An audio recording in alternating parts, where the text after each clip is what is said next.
तो दोस्तों आज मैं एक्सप्लेन करने वाला हूँ एक बहुत ही बेहतरीन सीरीज के फ्रेश लुक को। आपको याद होगा कि द स्ट्रेंजर्स नाम से एक मूवी आई थी जिसके अंदर 2 फिल्में पहले से ही हैं। तो उसके बाद इस मूवी फ्रेंचाइजी को एक नया फ्रेश लुक दिया गया है जिसके अंदर द स्ट्रेंजर्स नाम से चैप्टर 1, चैप्टर 2 और चैप्टर 3 आने वाले हैं। ये पहली मूवी है जिसका नाम है द स्ट्रेंजर्स चैप्टर 1।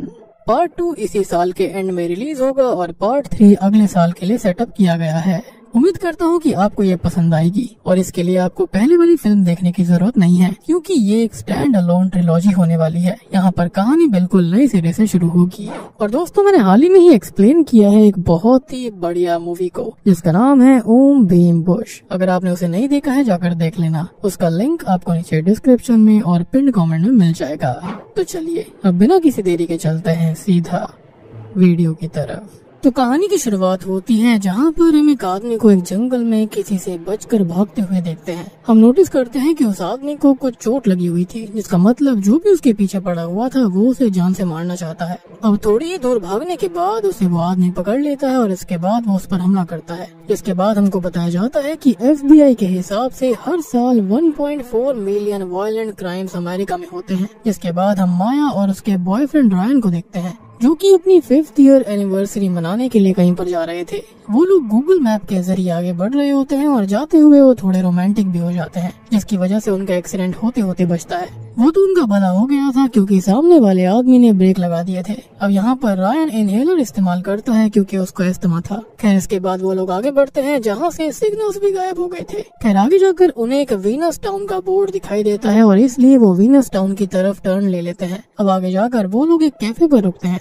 और बाहर कार पार्क करते समय 2 लोकल मैन उन्हें दूर से घूर रहे थे। खैर वो कैफे के अंदर चले जाते हैं जहाँ पर वो काफी सारा खाना ऑर्डर करते हैं और यहाँ पर रायन काफी ज्यादा खाना ऑर्डर कर देता है लेकिन वो वेज होता है तो खाना वहाँ पर वेज मंगवाया गया था। अब माया उसे ये कहती है कि उसे जर्नी के हिसाब से थोड़ा कम खाना चाहिए। तब रायन बोलता है कि उसकी आज एनिवर्सरी है तो वो खा सकता है और ये बात वहाँ पर बैठे हुए कपल सुन लेते हैं जिनके नाम नील और एडन थे। दरअसल उनकी भी 2nd ईयर एनिवर्सरी होती है। अब खा पीकर वो काउंटर पर बिल पे करने के लिए आते हैं जहाँ पर माया एक मिसिंग पोस्टर देखती है जो कि जेफ नाम के एक आदमी का था। वहाँ की वेटरेस ये कहती है कि जेफ भी गायब होने से पहले यहीं इस कैफे पर रुका था। तब मजाक मस्ती में रायन कहता है कि अच्छा होगा कि अगर उसने वो खाना ऑर्डर ना किया हो जो कि रायन ने किया था। तब ओनर उसे कहती है कि उसने भी सेम वही खाना ऑर्डर किया था।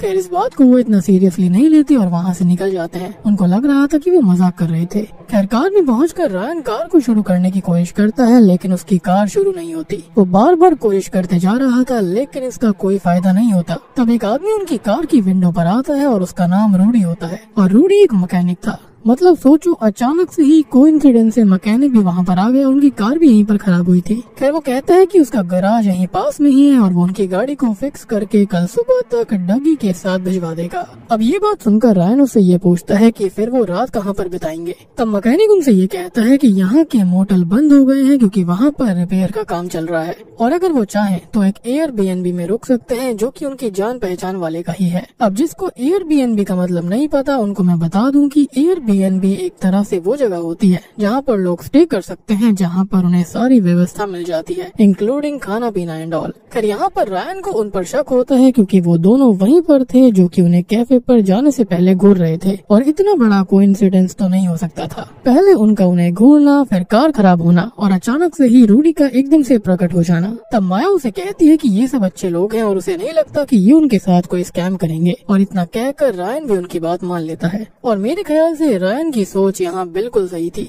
खैर अब उन्हें छोड़ने के लिए कैफे वाली वेट्रेस शैली आ जाती है क्योंकि आज उसका डे ऑफ था इसलिए वो घर जा रही होती है। साथ ही साथ उसका ये कहना था कि वो घर जाते हुए माया और रायन को भी उस एयरबीएनबी पर छोड़ देगी।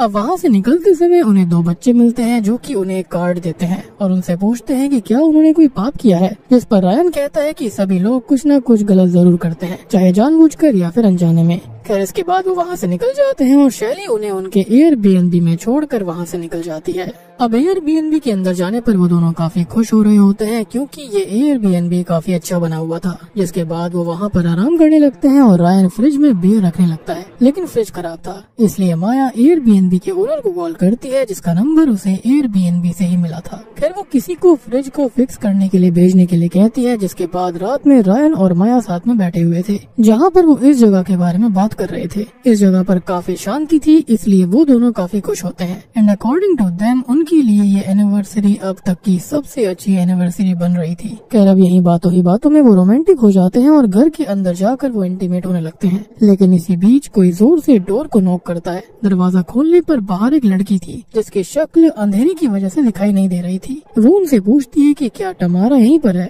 इस पर वो उसे मना कर देते हैं। जिसके बाद वो वहाँ से चली जाती है। लेकिन रायन कंफ्यूज्ड हो जाता है कि आखिर वो यहाँ पर कहाँ से आई थी। यहाँ पर आसपास तो कोई ऐसी जगह है ही नहीं जहाँ पर कोई रहता हो। खैर वो इस बात को इतना सीरियसली नहीं लेते। जिसके बाद वो फिर से अपना कार्यक्रम जारी रखते हैं। यहाँ पर इनकी बातों से हम जान पाते हैं कि 5 साल पहले माया को रायन ने प्रपोज किया था शादी के लिए, लेकिन उस समय उसने मना कर दिया था। लेकिन अब माया इसके लिए रेडी थी और उसकी जॉब पोर्टलैंड में लगने वाली थी और वो वहाँ पर रायन के साथ रहना चाहती थी। खैर इसी बीच रायन माया से उसके इनहेलर के बारे में पूछता है। तब वो कहती है कि शायद वो कार में रह गया होगा। जिस पर रायन बोलता है कि वो उसे लेकर अभी आएगा क्योंकि बाहर एक ओल्ड बाइक रखी हुई थी जिसका इस्तेमाल करके वो जल्दी लौट आएगा। खैर रायन के जाने के बाद में माया अपनी फ्रेंड से बात करने लगती है, लेकिन फिर से इसी बीच कोई दरवाजे पर दस्तक देता है। पहले उसे लगता है कि वो रायन है, लेकिन वो रायन नहीं है बल्कि अगेन वही लड़की थी जो उसे फिर से टमारा के बारे में पूछती है। इससे माया काफी डर जाती है और इसी बीच हम देखते हैं कि ये जो भी लोग हैं ये एक नहीं बल्कि एक से ज्यादा थे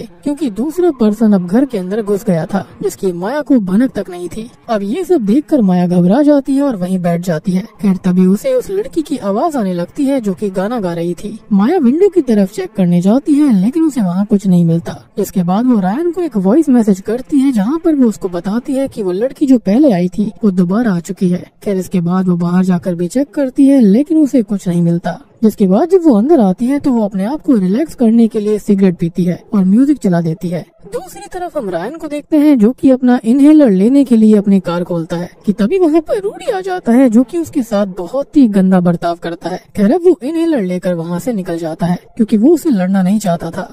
अब इधर माया पियानो बजा रही होती है कि तभी हम उसके पीछे एक मास्क पहने हुए व्यक्ति को देखते हैं, लेकिन माया के पीछे पलटते ही वो वहाँ से चला जाता है। इधर रायन माया के लिए बर्गर्स पैक करवा रहा था और एयरबीएनबी की तरफ निकल जाता है। दूसरी तरफ माया नहा रही होती है कि तभी उसे बाहर से किलर देखने लगता है और जब माया पलटती है तब वो फिर से गायब हो जाता है। नहाने के बाद माया बाहर आती है लेकिन तभी अचानक से वहाँ की लाइट चली गई थी। माया अब फ्लैश लाइट की मदद से आगे बढ़ रही होती है लेकिन तभी उसे कुछ आवाज आती है। वो एक क्लोजेट में चेक करती है जहाँ से उसे एक मास्क वाली लड़की मिलती है जिसको देखकर वो डर गई थी और एक रूम में खुद को जाकर वो लॉक कर लेती है। तभी कोई दरवाजा खोलने लगता है जो कि कोई और नहीं बल्कि रायन था। रायन से वो पूछती है कि क्या उसने किसी को घर में देखा, इस पर रायन अभी मना करता है। जिसके बाद वो दोनों फ्यूज बॉक्स ढूंढने लगते हैं और ढूंढकर रायन लाइट्स ऑन कर देता है। रायन उससे पूरी बात पूछता है और तब माया बताती है कि उसने किसी को देखा था जिसने कि एक मास्क पहना हुआ था। तब रायन वहाँ पर एक पेंटिंग को देखता है जो कि उस लड़की की मास्क जैसी थी। तब रायन कहता है कि उसने जरूर अंधेरे में उस पेंटिंग को देखा होगा, लेकिन माया श्योर थी कि वो पेंटिंग नहीं है।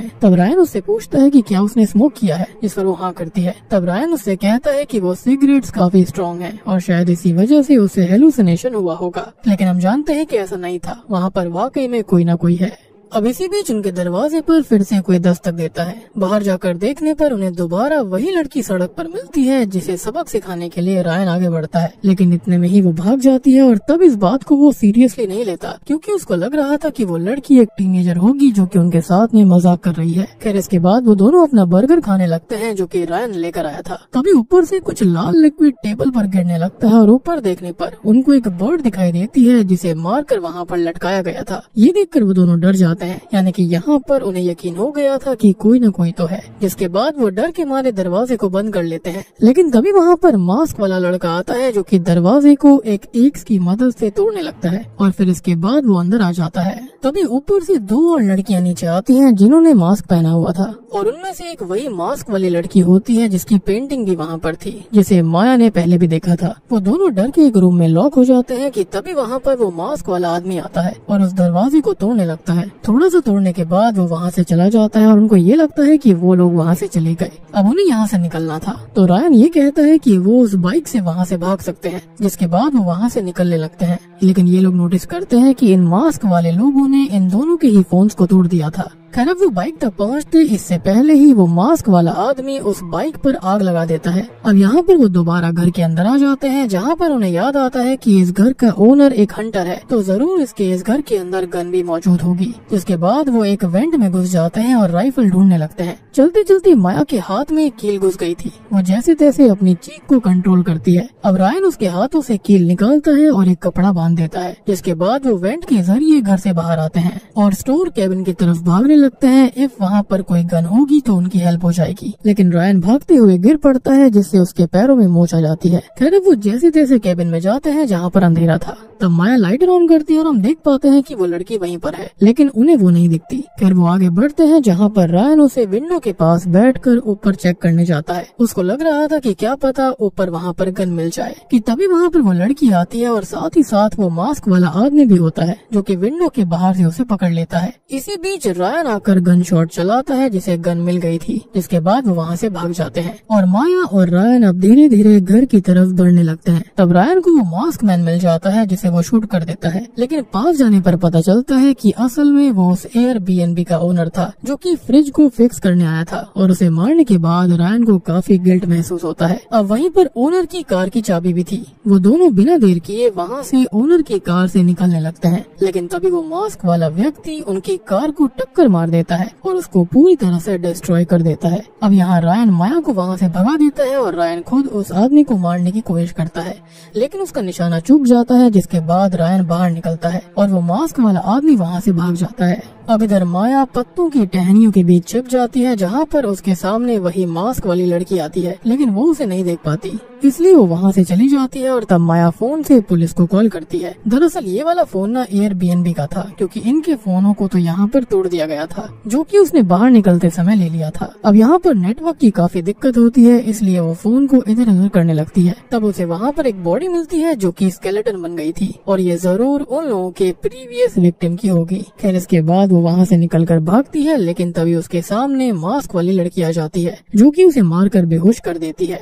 इधर रायन माया को ढूंढ रहा होता है कि तभी उसे वो मास्क वाली लड़की मिलती है, जिस पर बंदूक तान कर वो उससे माया के बारे में पूछता है, लेकिन वो लड़की उससे बिल्कुल नहीं डरती। और तभी वहाँ पर वो मास्क वाला आदमी आता है और रायन को मारकर बेहोश कर देता है। अब जब रायन की आँख खुलती है तब वो अपने आप को माया के पास देखता है। यहाँ पर उन दोनों को चेयर से बांधा गया था। रायन माया से पूछता है कि क्या वो उससे शादी करेगी, जिस पर माया हाँ कर देती है। और वहीं पर वो तीनों मास्क वाले लोग आते हैं और यहाँ पर वो रायन को सबसे पहले स्टैब करते हैं और चेयर के सहित उसे गिरा देते हैं, जिससे कि उसकी वहीं मौत हो जाती है। अब माया की बारी थी और माया उनसे पूछती है कि वो चाहते क्या है और उन्होंने उनके साथ आके ऐसा क्यों किया, जिस पर वो लड़की कहती है कि वो ये इसलिए कर रहे हैं क्योंकि वो दोनों यहाँ पर मौजूद है। इसका मतलब वो हर उस शख्स को मार देते हैं जो कि यहाँ पर आया करते थे। अब यहाँ पर वो मास्क वाला आदमी माया को भी स्टैब कर देता है और चेयर के साथ गिरा देता है। लेकिन होता यह है कि तभी वहाँ पर पुलिस सायरन की आवाज आती है, जिसको सुनकर ये तीनों वहाँ से भाग जाते हैं। जिसके बाद सीन चेंज होता है और हम माया को हॉस्पिटल में देखते हैं, जिसका मतलब माया अभी जिंदा थी।